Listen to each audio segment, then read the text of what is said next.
Muito bem, queridos irmãos, amigos, a paz do Senhor.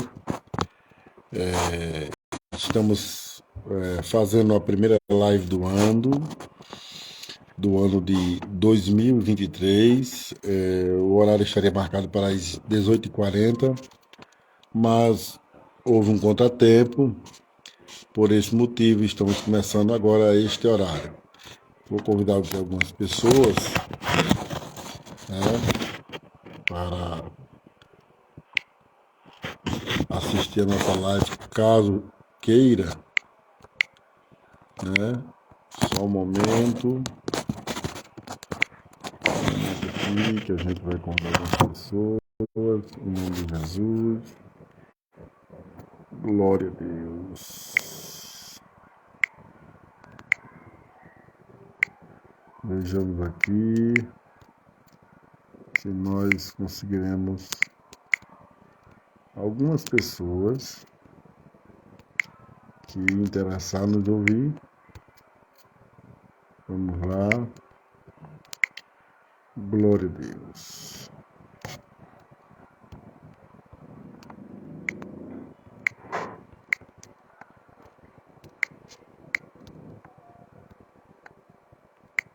Glória a Deus.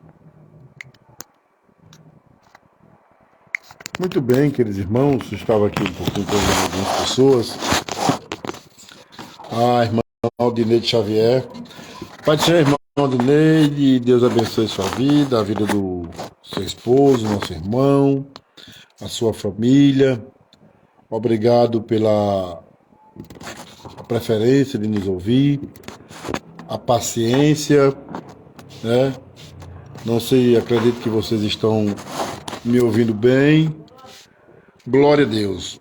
Hoje eu quero trazer um assunto muito importante em que nos interessa bastante, né? Deus com certeza falará para nós através da sua palavra, e por isso que eu fiz questão a princípio este ano, já de princípio neste ano, fazer uma live. Espero que Deus, né, fale conosco através da tua palavra. E sem muita delonga, eu quero ler aqui, amados, no último livro da Bíblia, chamado do Apocalipse, capítulo número 2, tá certo? Capítulo 2 e o verso 1 a seguir. Quero ler aqui e trazer uma reflexão para a nossa vida. Diz assim a palavra: ao anjo da igreja em Éfeso, escreva estas coisas diz aquele que conserva na mão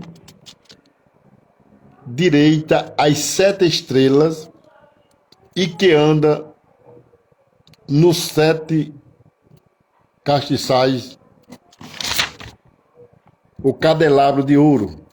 Conheço as tuas obras que você realiza, tanto o seu labor como a sua perseverança. Sei que você não pode suportar homens maus e que você pôs à prova os que se declaram apóstolos e não são, e descobriu que são mentirosos. Você tem perseverança e suportou provas por causa do meu nome, sem esmorecer. Tenho, porém, contra você o seguinte: você abandonou o seu primeiro amor. Lembre-se, pois, de onde você caiu, arrepende-se e volte a praticar a prática das primeiras obras. Se não se arrepender, venho até você e vou tirar o seu candelabro de ouro, ou o candelabro do lugar dele. Mas você tem o seu favor o fato de que odeia as obras do Nicolaíta, os quais eu também odeio. Quem tem ouvido, ouça o que o Espírito diz às igrejas. Ao vencedor darei o direito de se alimentar da árvore da vida que se encontra no paraíso de Deus. Muito bem. Queridos irmãos, nós, neste momento, a irmã Francinade Fernanda, Pai do Senhor, Deus abençoe sua vida, a vida da sua família, do irmão Jânio, um abraço para ele, orei por nós, para que Deus nos abençoe. Meus amados irmãos, eu quero trazer uma reflexão da palavra de Deus. Esses irmãos sabem que eu procuro a falar de uma forma mais nítida e que se entenda o melhor possível. Eu tenho aprendido nessa minha caminhada de quase 30 anos que aceitei Jesus. Aí a gente vai amadurecendo, né? Principalmente, né, quando a gente aceita Jesus por ser pentecostal, né? A gente tem toda aquela influência da zoada, do que é maravilhoso, mas porém fica vazio se não tiver o esclarecimento da palavra.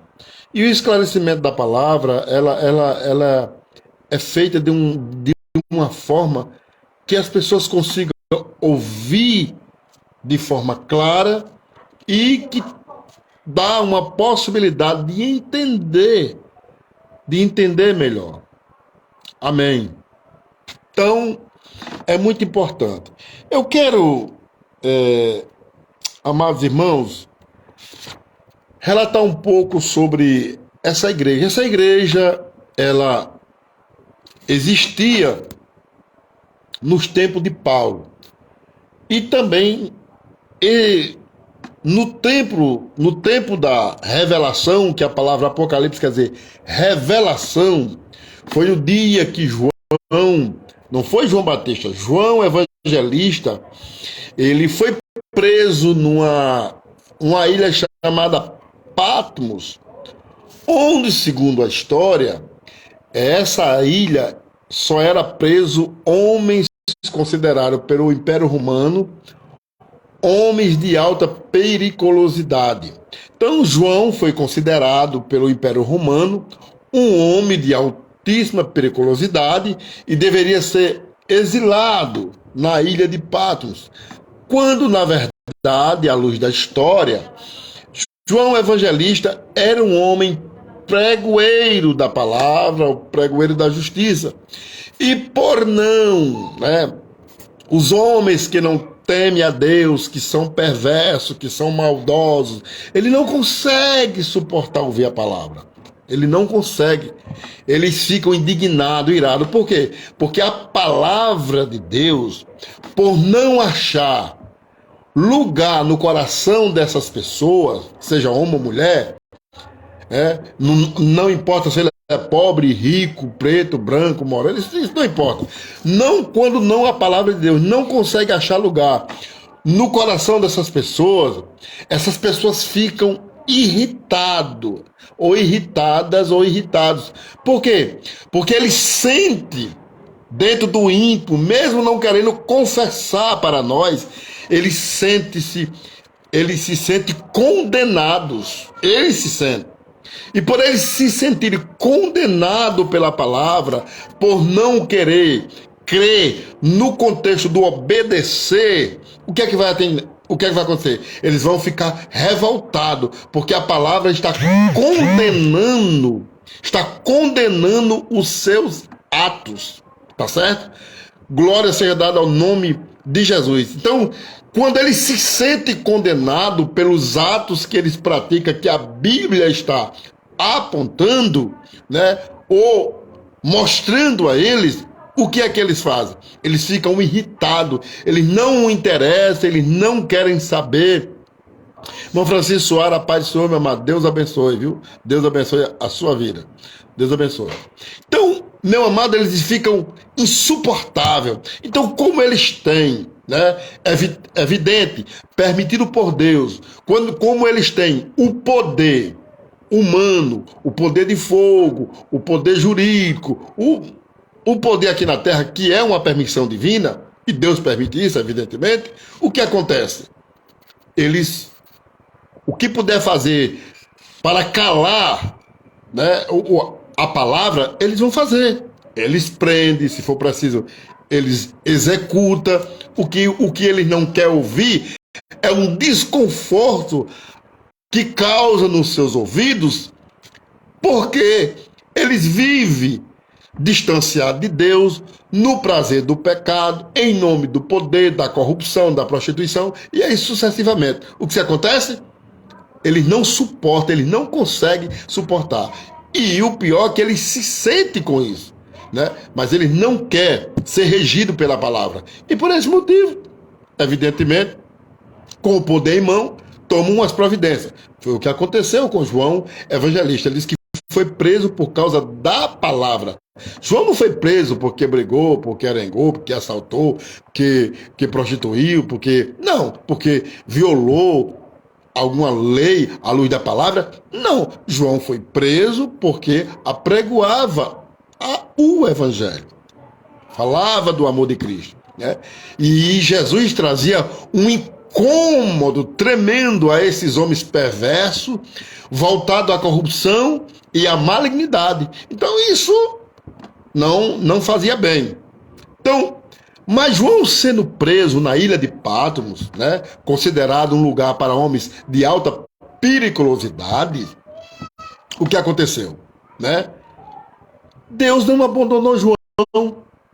Deus permitiu que João Evangelista passasse por esses processos e tantos outros, conforme diz a história, né?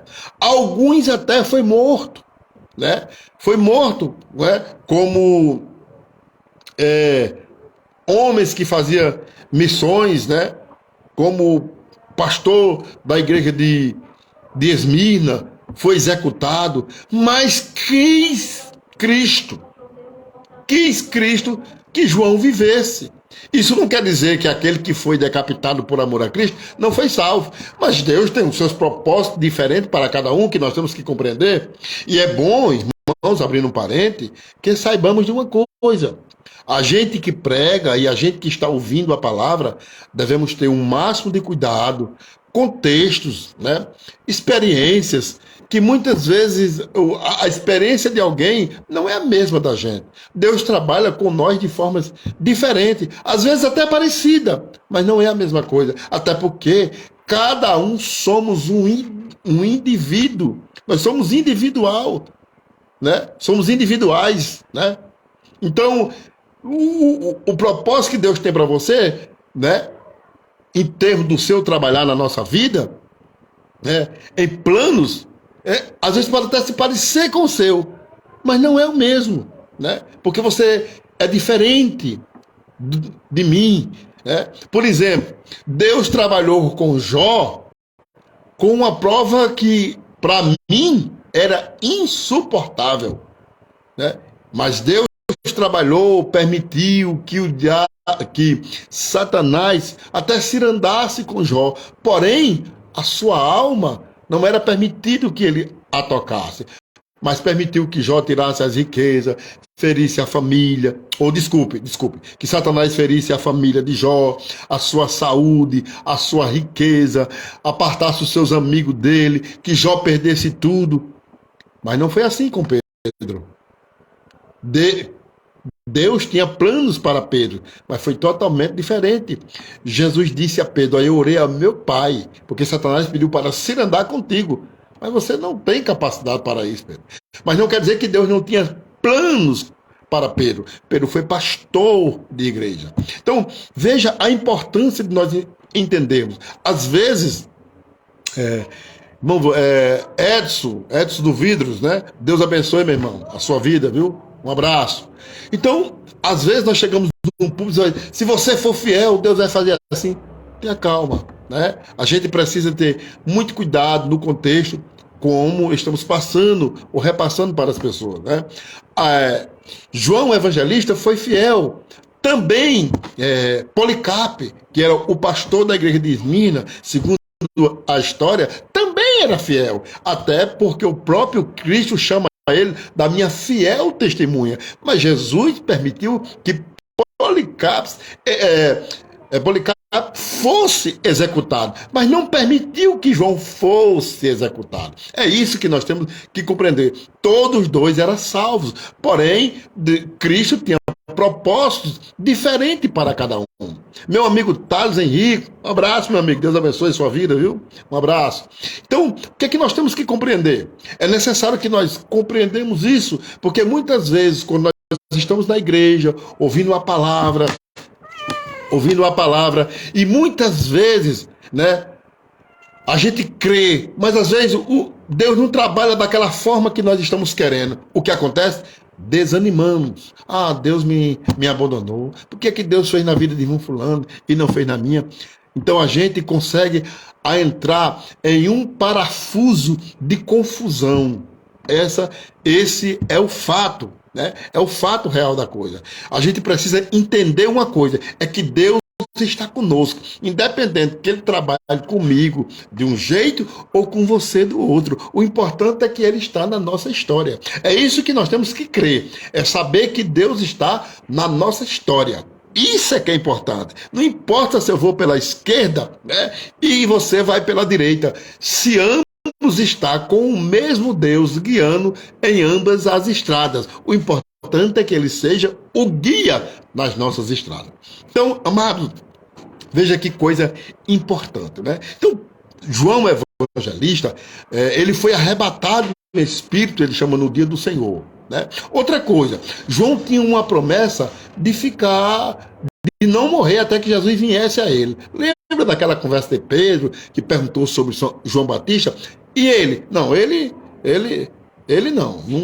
Você, Pedro, você será carregado. Jesus estava profetizando sobre a morte de Pedro, que seria morto, crucificado de cabeça para baixo. Mas ele disse, mas esse aí não. Esse aí, ele não vai até que eu venha a ele, né? Ou seja, na prisão de Patmos, Cristo se revelou a João Evangelista. Ele trouxe revelações, né, do campo histórico, né, dos seus dias atuais, concernente aqui que nós vemos o caso das 7 sedes da Ásia Menor, né, que era a igreja em Éfeso, a igreja em Esmirna, a igreja em Pérgamo, em Tiatira, a igreja em Filadélfia, em Laodiceia e em Sardes. Eram as 7 sedes principais da Ásia Menor, né? Então, eram igrejas que tinha ali plantada e que Cristo usa João, né, para escrever pequenas cartas para essas igrejas, ou seja, para os pastores daquela igreja, para repassar o que Jesus requeria de cada uma, né, e o que Jesus estava prometendo para os vencedores. Então, veja que coisa interessante. A gente precisa entender isso. É muito importante, né? E aí, Jesus também mostra a João como vai ser o fim da raça humana, como vai ser a vida da igreja, né? dos verdadeiros cristãos, o que ele vai usufruir. Então, Jesus revela um pouco a João sobre o desfrutamento que a igreja irá viver diante de Deus. Também mostrou a João um pouco do sofrimento de um reino que será implantado pelo anticristo, de umas guerras que ainda haverá sobre a terra, guerra do Armagedon, guerra de Gog e Magog, e por aí vai. Nós não vamos entrar nesse detalhe escatológico, só estou aqui exemplificando, daria uma boa mensagem para isso. Mas o que eu quero aqui salientar, né, tirar aqui um proveito dentro desse texto, é o seguinte, amados, é que João, né, revendo essa revelação, ele escreve para o anjo. O anjo aqui da igreja, a palavra anjo dentro desse contexto, está se referindo a um mensageiro, a alguém que é responsável pela mensagem, né? Nesse caso, nesse contexto, pode ser um pastor, né?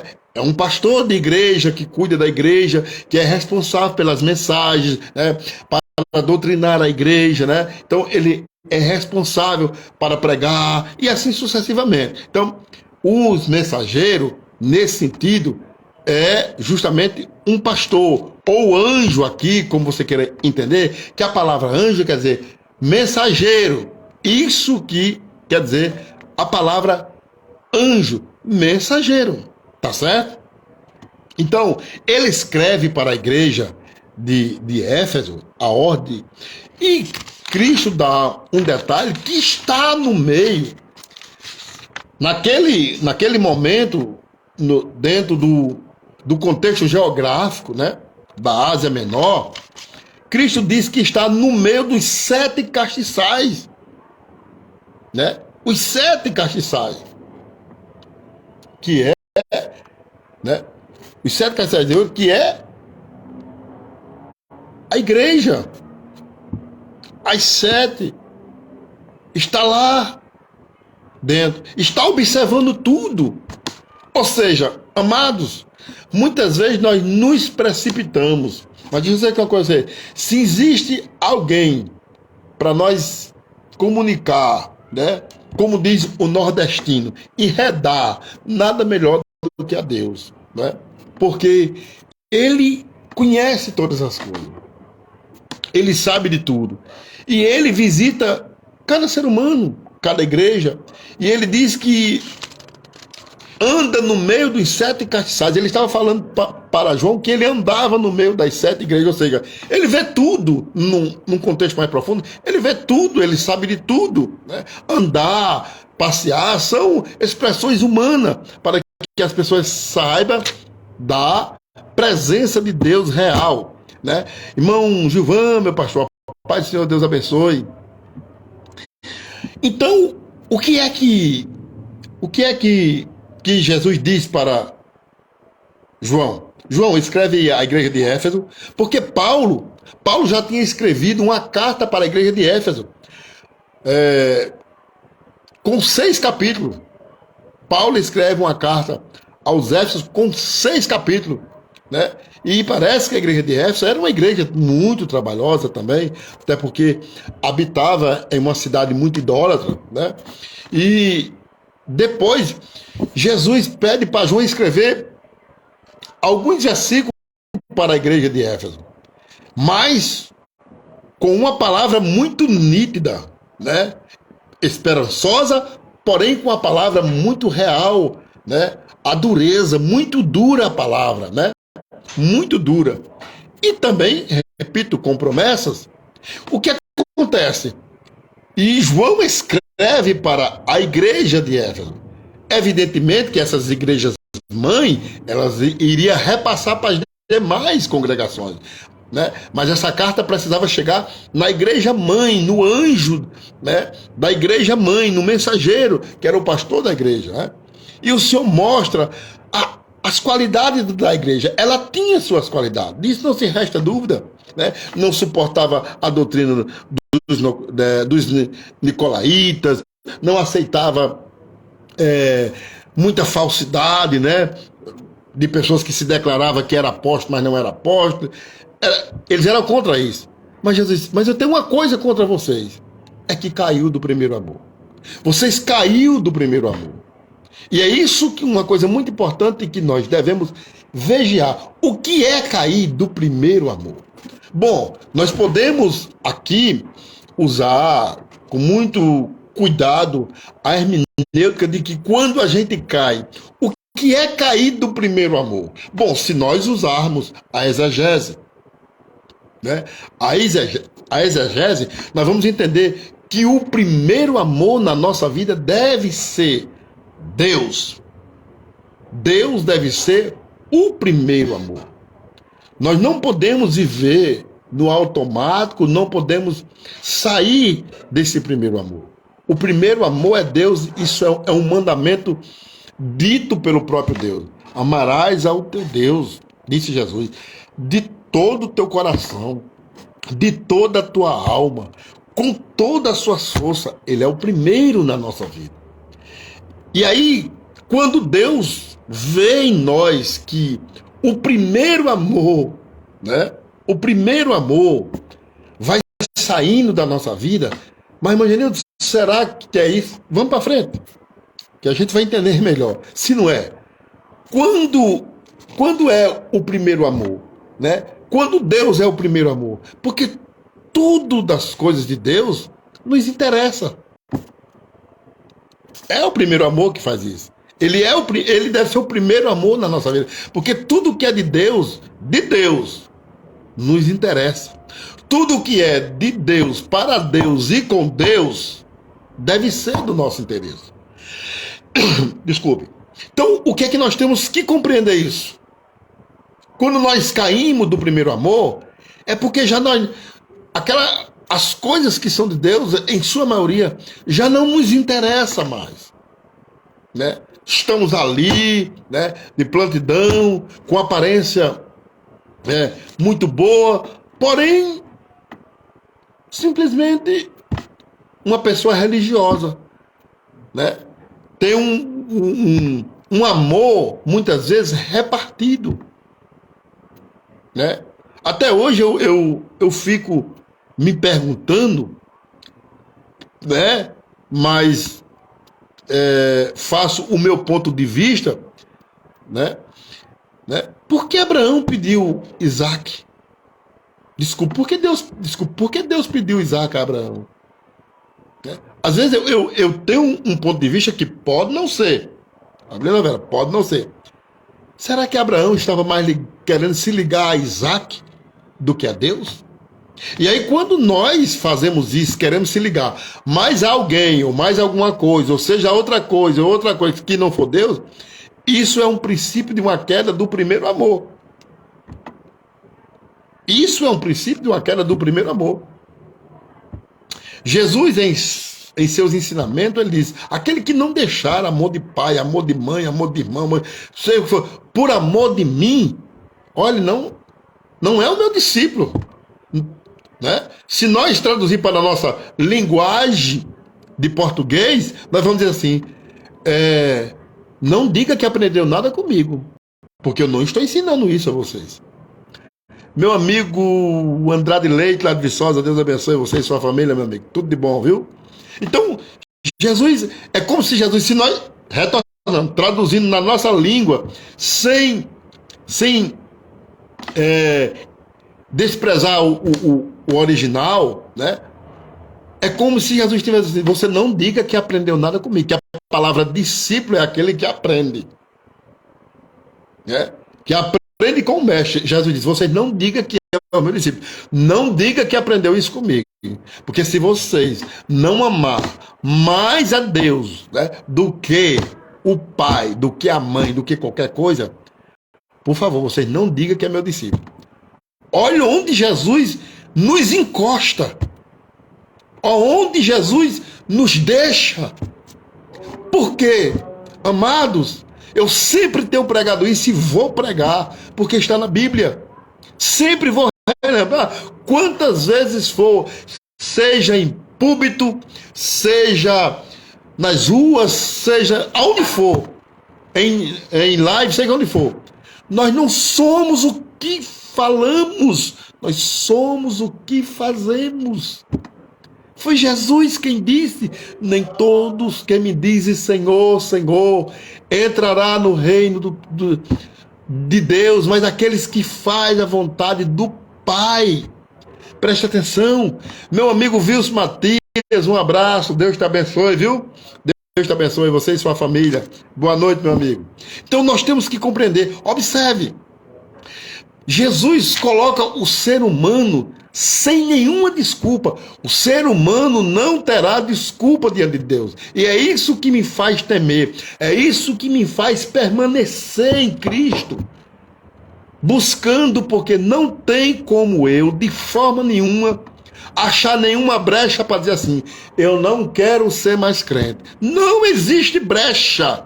Não há brecha para isso. Não há nenhum poder moderador para isso. Não há. Não, eu não quero ser mais crente. Por quê? Não, eu não quero ser mais crente porque... Bom, ninguém me dá valor na igreja. Ah, eu não quero ser mais crente porque ninguém gosta de me ouvir. Não, não quero ser mais crente porque minha mulher não é mais crente. Não, não quero ser mais crente porque meu marido não é mais crente, porque meu filho não é mais crente. Não, não, não há. Não há uma liberdade de forma alguma. Não tem como. Jesus nos deixa nós sem nenhuma razão de desistir. Não há razão para desistir. Estou sujeito a desistir. Tenho minha opção para desistir, mas não há razão. Eu posso até desistir e sair dizendo as minhas razões, que não existem diante de Deus. As minhas razões eu posso até encontrar diante dos homens. Genildo, você desistiu da caminhada porque... eu desisti por causa disso. Realmente não é fácil. Não, não há razão. Infelizmente não há razão diante dos homens, e graças a Deus, porque não existe razão de nós desistir. Porque quem desiste não tem céu. Olha a coisa como é. Que coisa interessante, que nós precisamos entender de forma muito clara, de forma categórica, isso. Nós não podemos abandonar o nosso primeiro amor. Não podemos trocar de jeito nenhum. Então nós não somos o que falamos. Eu vou dizer isso várias vezes quando preciso, porque é o que mais a gente vê no meio de nós e até em nós mesmos. Eu sou isso, eu sou isso. Não somos nada do que falamos. Nós vamos ser o que nós fazemos. Por quê? Porque nós falando, né, nós temos até poder de convencer as pessoas. Mas aquele que olha com os olhos do conhecimento vai dizer assim, rapaz, Genildo não é nada disso do que ele falou. Por quê? Porque as minhas atitudes estão negando as minhas falas. Observe uma coisa. Jesus, para deixar nós sem razão de desistir, né? E não irá julgar nenhum sem justiça, ele diz assim, vou fechar para concluir. Porque Deus amou o mundo de tal maneira. Já daria o suficiente para acreditar. Daríamos. Nós poderíamos ficar em dúvida. Que prova? Qual é a prova que ele tem, que ele nos ama? Dizer que eu te amo é fácil. Qual é a prova que eu tenho? Aí Jesus diz, porque Deus amou o mundo de tal maneira que deu o seu Filho unigênito para todo aquele que nele crê, não pereça. Observe que Deus, o amor de Deus, teve uma ação de doar o único. E o que mais nos imprensa a responsabilidade de servirmos a Deus é porque ele disse o único que ele tinha. O único. Ele deu o seu unigênito, quer dizer, único. Deus disse, eu te amo, eu amo vocês. Não. Ele amou esse mundo de tal maneira que deu o seu único filho. E aí, a gente se sente cobrado por isso. Eu me sinto cobrado por esse amor. Nós devemos sentir cobrado por esse amor. Evidentemente que aonde nós chegar, eu vou dizer a você, aonde a gente chega, a gente vai dizer, eu sou crente, aonde a gente chega. Mas é a nossa vida. Não é? Uma das coisas que mais tem derrubado o cristão, as duas coisas que mais tem derrubado o cristão, que tudo na realidade é corrupção, né? Mas chama-se corrupção e prostituição. Não são poucos os homens e as mulheres que serviam a Deus que caem, né? Outros que se engasgam com o poder. Seja dentro da igreja, seja na convivência secular, é uma certa posição que ele está. Pode observar. Infelizmente, são isso que mais tem derrubado homens e mulheres que nós denominamos homens e mulheres de Deus, que têm caído. O poder. E por a gente se sentir dono do poder, a gente têm se corrompido com isso, muito, não todos, toda regra existe exceção, né? O dinheiro na mão. O dinheiro Paulo diz que o amor a ele é a raiz de todos os males. E não é poucos o que amam o dinheiro. Na boca dizer, eu não amo dinheiro, porque nós falamos assim, eu não amo dinheiro, de jeito nenhum. Nós falamos assim, nós. Mas aí quando as pessoas começam a ver a nossa vida, a nossa atitude, não corresponde com o que eu estou dizendo. Eu estou dizendo que eu não amo dinheiro, né? Mas só gosto de quem tem. Eu não sei, eu acho que isso é amor ao dinheiro, né? Se eu só falo com quem tem, se eu só gosto de quem tem, se eu só dou atenção a quem tem, pode ser uma raiz do dinheiro, né? Não sei. Pode ser uma raiz do amor ao dinheiro, né? Quando eu tenho ele na mão, sou desonesto. Mas eu digo assim, eu não amo dinheiro. Jesus sabe que eu não amo dinheiro. Mas a minha ação está correspondendo ao contrário. É coisa de nós se pensar. Vamos, né, ter muito cuidado, porque nós somos o que fazemos, não somos o que falamos. Jesus deixa isso bem claro. Observamos isso. Deus é o que ele faz e o que fala. Deus não é só Deus que fala. Ele é Deus que fala e faz. Deus amou o mundo. E como prova? Doou o seu único bem maior, Jesus. Então, irmãos, e aí, sucessivamente, a prostituição, uma das coisas que tem, né? E isso vai entrando aos poucos. Não, eu não sou prostituto, mas aí, nas internet, e por aí vai. Então é melhor nós não fazer, porque nós somos o que fazemos, e que Deus, pelo menos comigo, pela sua palavra, ele tem falado.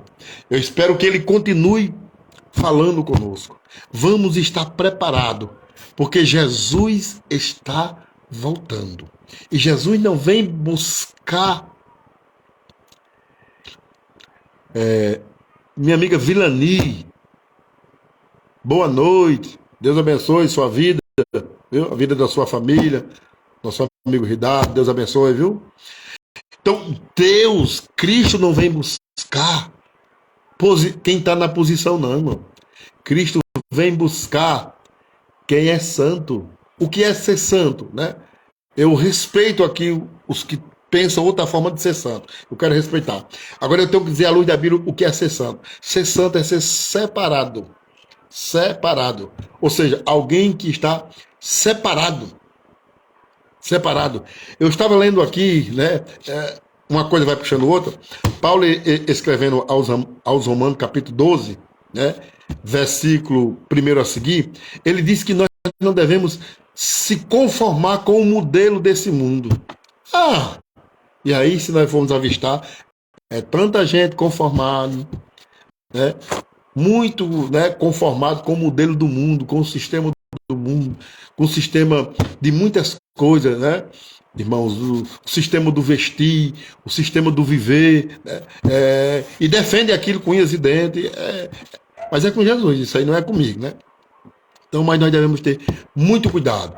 Não somos o que falamos, somos o que fazemos. Nunca esqueçamos isso. Que Deus em Cristo nos abençoe, nos dê da sua graça e nos ajude. Eu quero orar por todos vocês, agradecendo a Deus e a vocês pela paciência. Deus abençoe, um abraço para todos, fique com Deus, e eu quero orar agradecendo. Meu Deus, meu Pai, obrigado, Senhor, por esta oportunidade, por esta palavra, que com certeza o Senhor falou comigo pela Tua palavra, e também para aqueles que estão ouvindo ou vendo em suas casas. Pai, abençoa a vida de cada um, trazendo saúde, graça e paz. Assim nós oramos e agradecemos em nome de Jesus. Amém. Deus nos abençoe em Cristo Jesus. Deus abençoe.